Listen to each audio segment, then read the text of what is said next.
My name is Eric Blythe Cottesor Grantham.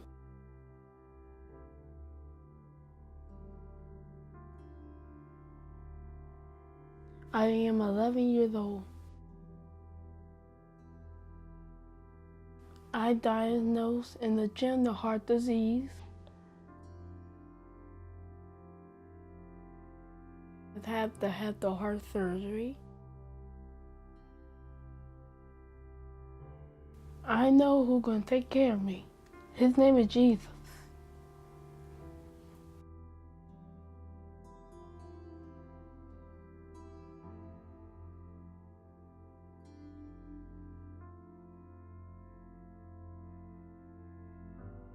Eric wasn't talking and moving at the normal age range that kids would normally talk and move.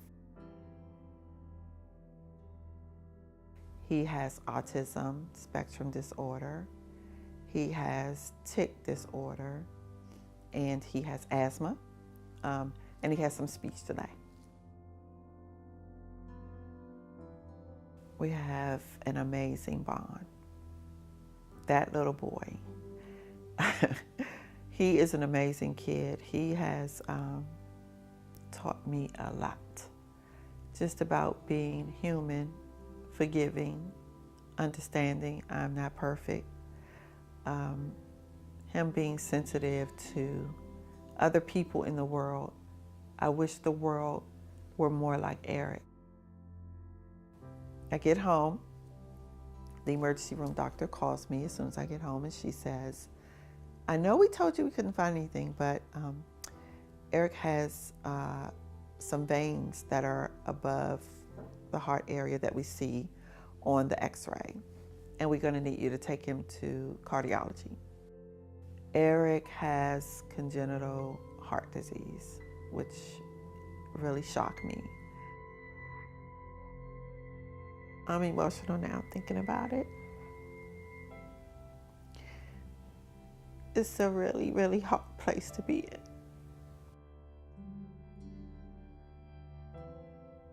Autism is a particular area that really has increased over the last several years. When I started my career, the incidence for autism births was 1 in 1,000.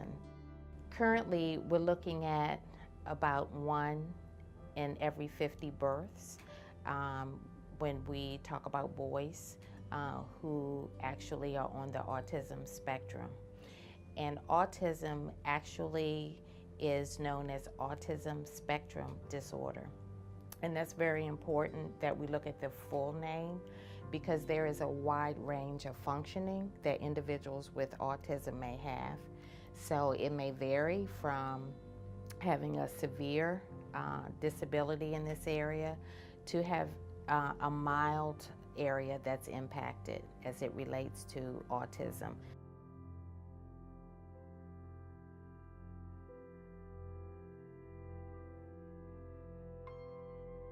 I met Eric's mom, Linda, first. Regular person coming in on a tour, wanting to find before and after care for her son. So what we usually do is we have the parents to bring the children in so we can meet them too, especially since she informed us that he had special needs, autism and different things of that nature. And she's like, you know, he loves the Lord, he loves singing and things of that. And she said, as soon as she said he loves singing, he loved the Lord, he lit up. In the next 5 minutes, he had me up, clapping and singing his song. Special thing about Eric, for me, is that he has a relationship with God. At a very young age, I know that it took me well into my 30s and even 40s before I really developed a real relationship with God. Eric has that already, and that's a remarkable thing. He acknowledges Jesus, he acknowledges what Christ is doing in his life, and I think that that's extraordinarily special.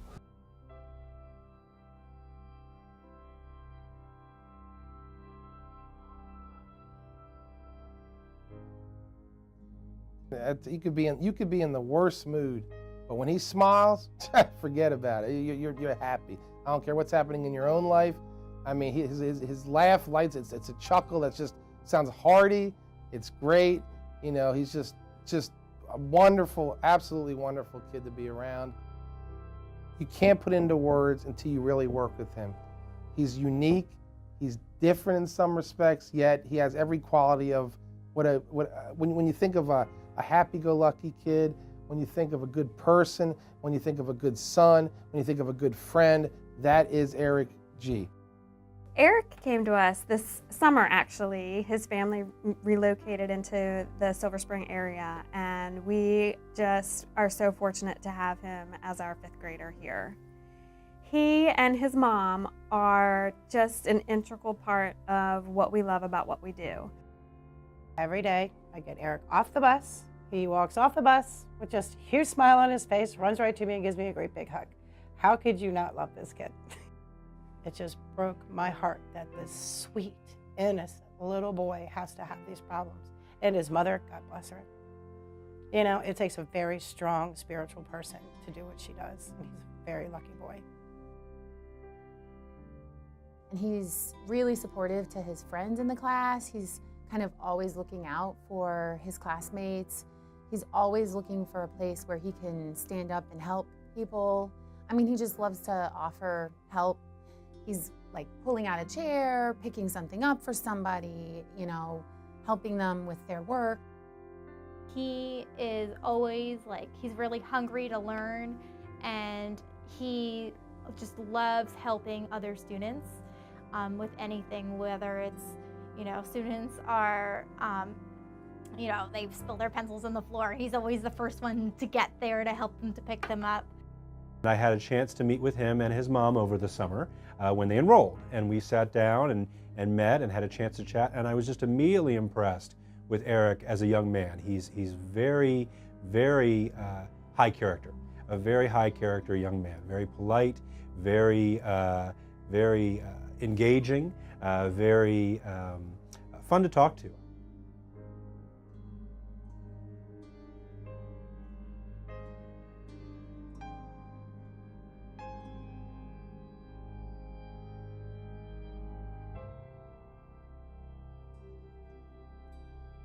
Whenever he would come in the store, he would always come over and speak to me. Him and his mother. He's very, very friendly.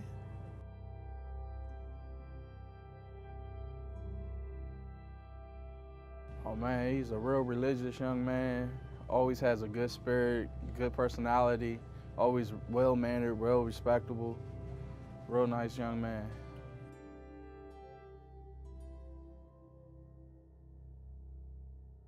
I first met Eric, his mom and them were in here shopping, and Eric was just a sweetheart. He just ran up to me and hugged me, and I was looking at like, who is this kid running up here hugging me?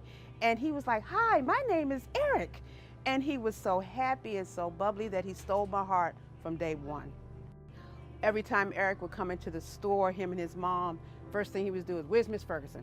And I would hug him and kiss him, and he just has a pleasant personality that he's one of those, you could look at him and say he's one of God's special children.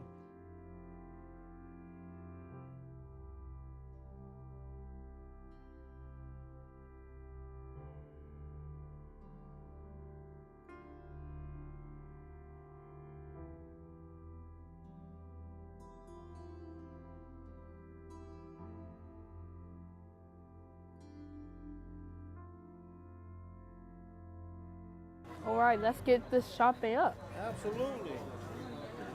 Yeah. This kid is unbelievable. And the things we talked about and the things that he talked to me about, you know, based on his belief, you know, his spiritual belief. And I found out the other side about him that I wasn't aware of. And of course of what he's been diagnosed with. You know, him and I, we continue to talk, and the more I talked to him, the more I found out, you know, other things about him. He became more interest to me, you know. It's like a son.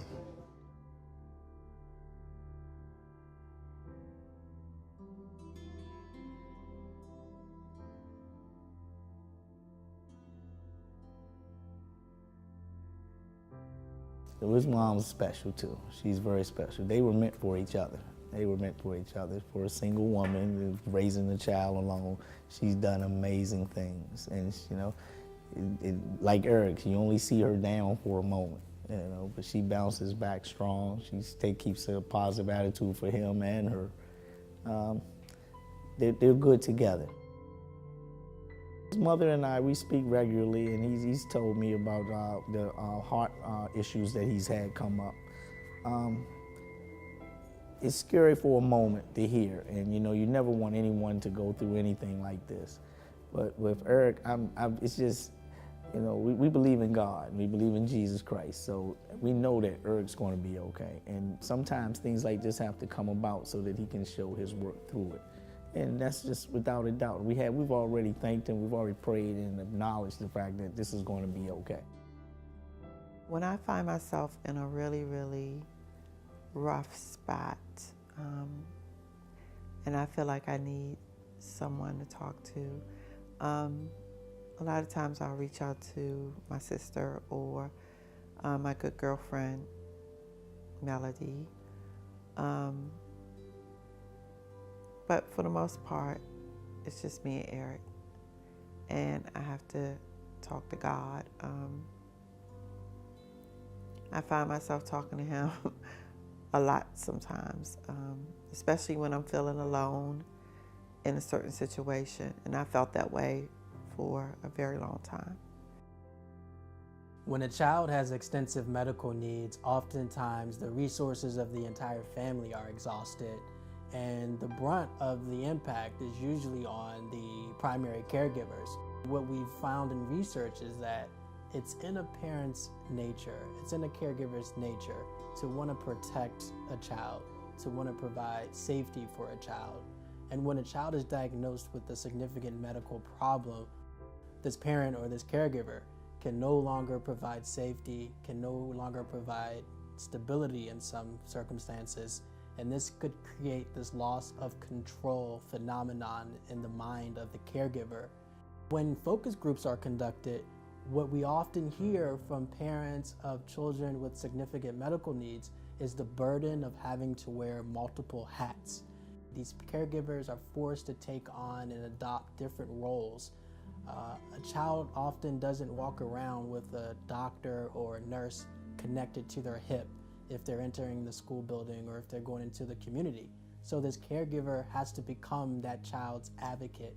That might be taking the role of the physician or the nurse to educate teachers and educate peers and educate anyone who's going to come into contact with the child of what their needs are, of what they can do, of what they cannot do, all while trying to keep an understanding that the child deserves dignity and respect.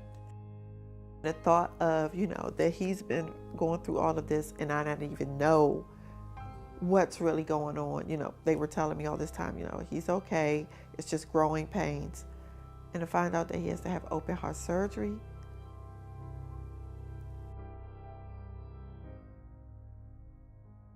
It's hard. It's hard to swallow. It's a test of my faith, you know, to believe that God is going to take care of him through this process. It's truly a test of my faith. It's scary. I know we're not supposed to be in fear because you're supposed to believe. But I am scared. I'm not going to lie. I'm so afraid. And it's just Eric and I. You know, I don't have a lot of support with him. And when I say support, I mean like as in, you know, somebody else being in our lives that I can lean on to say, you know, I need you to do this, I need you to do that. I don't have that. So it's just, you know, he and I, and it's hard. It's hard.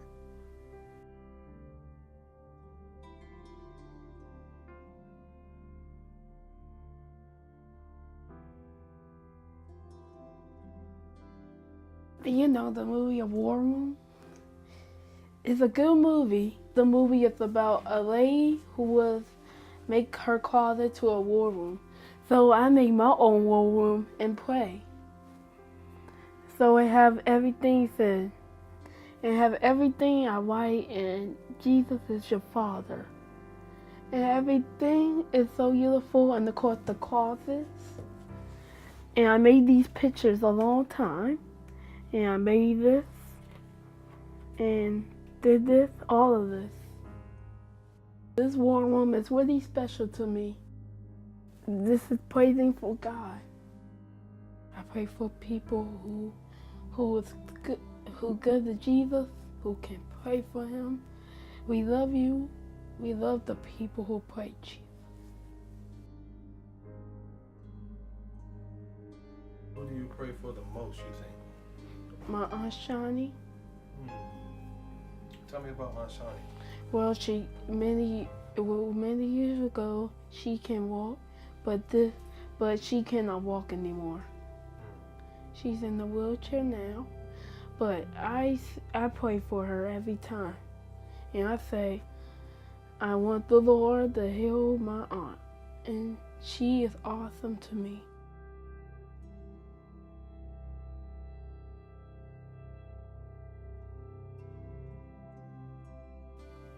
When Eric comes over to see Aunt Shani, comes up to the bed, or if I'm in the kitchen, the living room, comes to me, hug me, kiss me, hold my hand, kiss my hand. I love you, Aunt Shani. I love you also, Eric. How are you today, Aunt Shani? If I'm in the hospital, Eric comes to visit me, goes to the doctors, look at everybody in the hospital, stand in a circle and pray for Aunt Shani.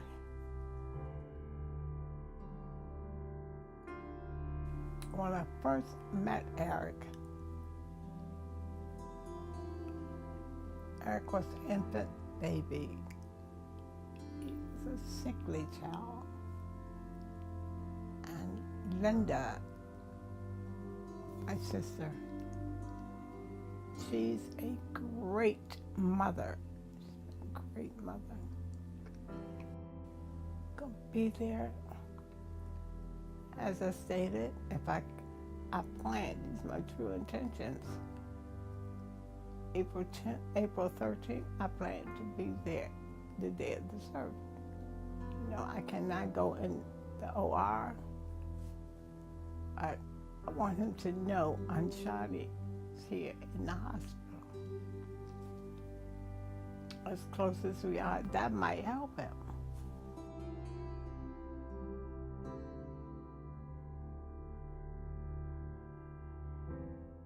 I've had people tell me because of my abnormality and the excruciating pain I'm in 24/7, 365.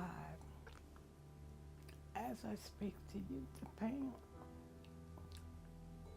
And I'm not complaining, but oh my God, it's all right. It's all right. It's so serious. And believe me, just as sure there's a God in heaven, believe me,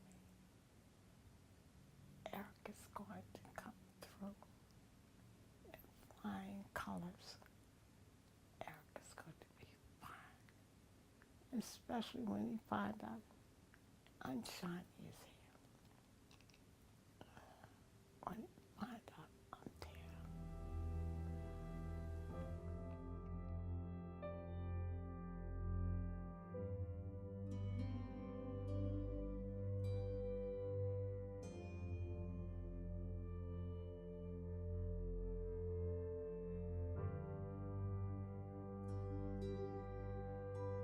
I pray for everything is be all right. God's not going to leave me and Eric. I know that, he's going to make a way out of no way. How? I don't know. I just know it's going to happen.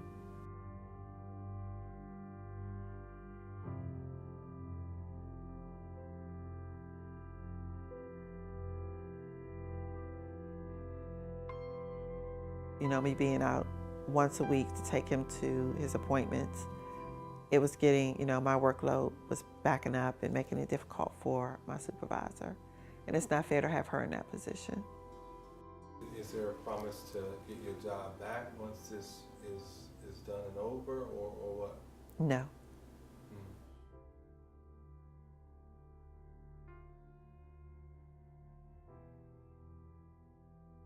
With my health insurance, I'll only have it for 31 days once my job is over. So I'll have it until March 12th. Eric has health insurance, which I did call them regarding his surgery to see if they would pay the whole entire surgery. Or was this also going to be something else that I needed to be responsible for?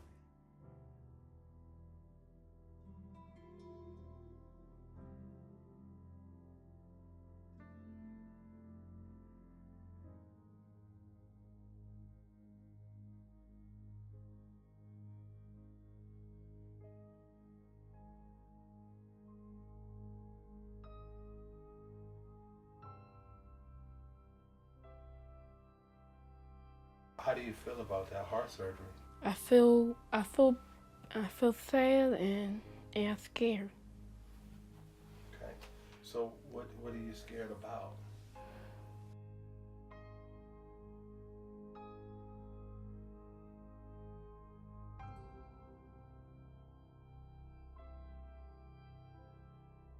Pain. I scared of pain.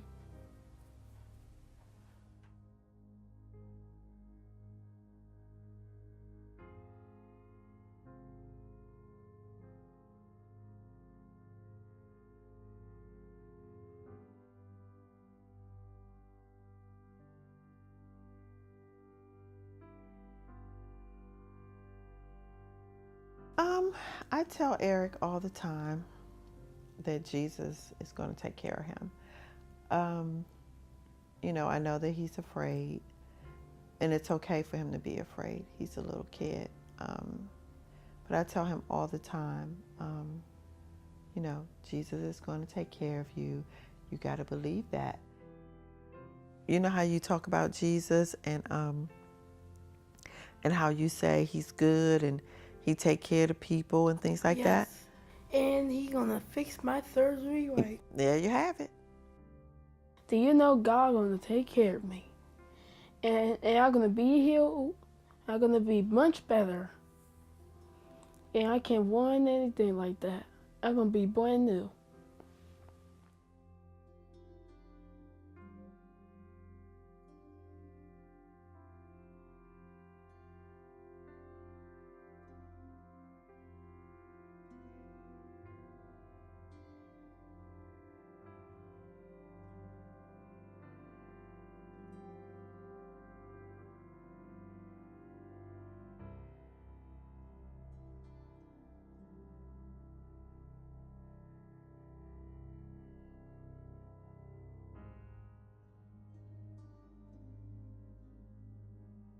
I find a dime. All right, I find a dime.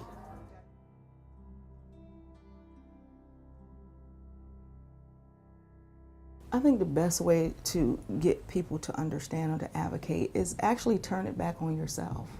What if it was your child? What if it was someone that you loved? What would you expect, you know, people to do? And that, you know, just sitting and just thinking about that concept, and it's a child. You can't get any better than a child. Like the song says, you know, the children are our future. And in Eric's case, as could be with any other children, you know, Eric has touched us in a way that we know, even though he has a disability, what his capabilities can be. And like I told his mother, he is gonna be the testimony and witness to other children that are going through what he's going through. I am Teresa Owens, and I am an advocate for Eric because Eric is a wonderful child who deserves everything that can be handed to him. I am Richard Crump, and I am an advocate for Eric Grantham.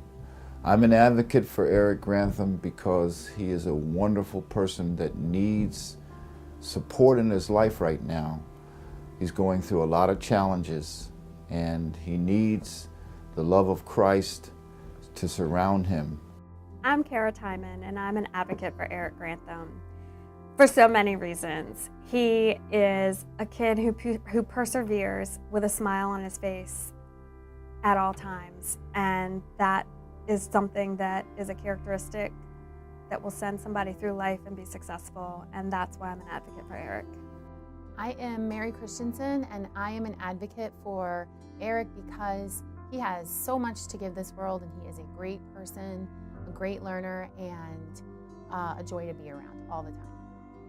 I am Kyle Heatwall, and I'm an advocate for Eric because I want Eric to be successful in his future beyond our school doors. And I think he has such a strong foundation in place to be successful that when he moves past our time here at Florida Singer, I know he's going to become a great, great person. I am Anthony Gary, and I'm an advocate for Eric Grantham because what he brings to this world is something that we need more of. I am Deborah Martin, and I am an advocate for Eric Grantham because Eric is a true example of what it means to be differently abled. I am Anthony Bivens, and I am an advocate for Eric. I am Rosetta Walker, and I'm an advocate for Eric. My name is Deborah Ferguson, and I am an advocate for Eric.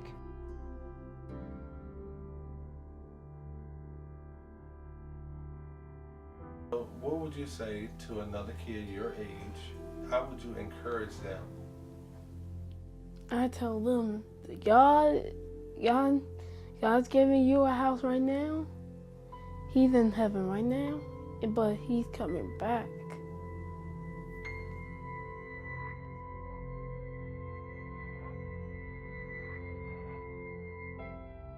I know who's going to take care of me. His name is Jesus.